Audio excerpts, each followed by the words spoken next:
Tenim la necessitat de transmetre a la gent la nostra preocupació de com consumim i com vivim.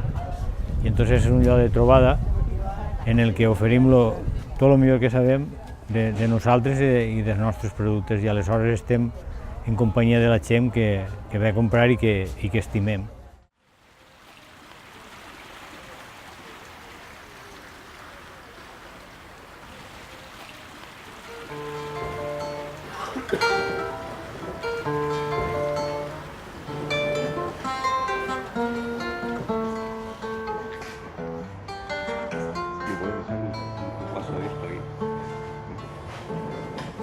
Me gusta de vez en cuando perderme en un bordoneo, porque bordoneando veo que ni yo mismo me mato. Tots els anys organitzem unes jornades, sigui en octubre o en novembre, i ja lo de l'agricultura ecològica ja està més que clar.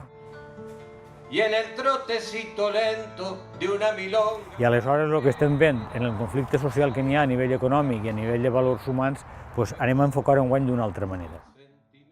Jo faré un poc la presentació, els grups de consum aniran explicant les avantatges que té un grup de consum. Resumidament, és el que arrastra el concepte de sobirania alimentària a nivell de cultura, de model econòmic, de societat.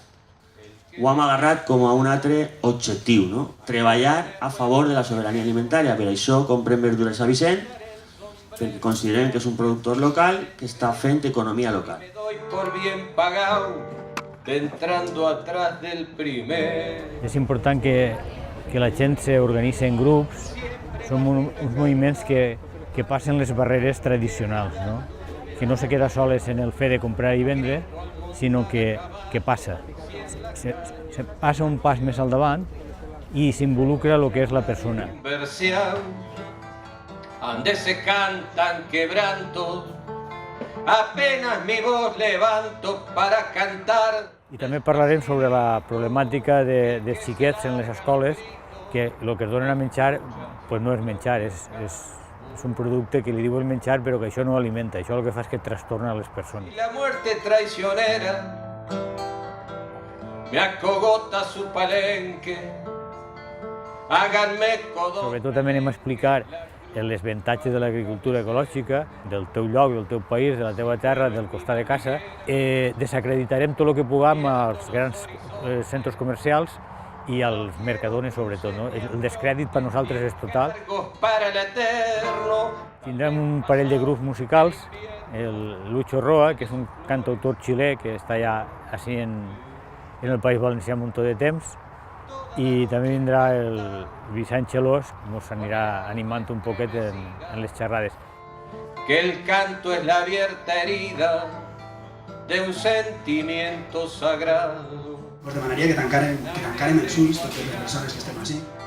Porque no busco piedad, desprecio la caridad por la vergüenza que encierra. Soy como el león de la sierra, vivo y muero en soledad.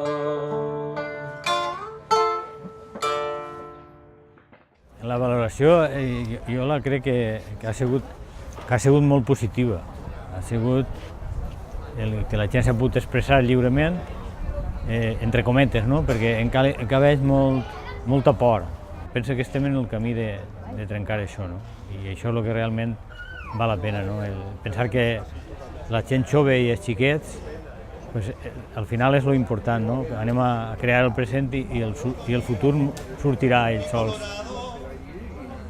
El canto no se ha acabado, ni colorín, ni colorado.